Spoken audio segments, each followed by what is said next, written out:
সূর্য ডুবলে অন্ধকার আসে, এটাই বিধাতার নিয়ম। কিন্তু ফুটবল বিশ্বের এক প্রান্তের সূর্য ৪১ বছর ধরে জ্বলছে, যার তেজ কমেনি এক বিন্দুও। তিনি ক্রিশ্চিয়ানো রোনালদো।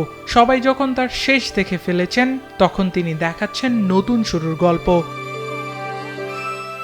আজ সেই অবিনশ্বর যোদ্ধার ৪১তম জন্মদিন। মাদেরার সেই অভাবী ছেলেটাই আজকের বিশ্বজয়ী মহিরু, যার শুরু স্যার অ্যালেক্স ফার্গুসনের হাত ধরে ওল্ড ট্র্যাফোর্ডে।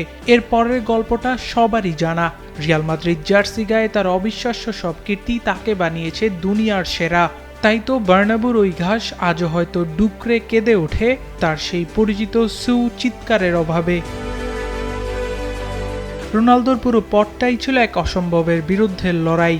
যারা তার পায়ের জাদুতে বড় হয়েছে তাদের কাছে আজ রোনালদো মানে শুধু একজন ফুটবলার নন, বরং জীবনের কঠিন সময়ে হার না মানা এক পরম অনুপ্রেরণা। রোনালদোর মতন যোদ্ধারা কখনো ফুরিয়ে যান না। তার রেকর্ডগুলি হয়তো একদিন ভেঙে যাবে, কিন্তু তার এই অজেয় মানসিকতা আর জেদ ফুটবল বিশ্বে আর কারোর মধ্যেই খুঁজে পাবে কিনা তা নিয়ে সন্দেহ থেকেই যায়। ৪১-এ এসেও তিনি আমাদের চোখে সেই ১৮ বছরের কিশোর, যার ক্ষুধা মিটে না, যার তৃষ্ণা ফুরোয় না। শুভ জন্মদিন ক্রিশ্চিয়ানো রোনালদো।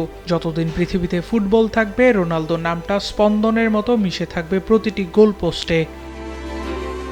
আবরার আল দাইয়ান, নিউজ 24।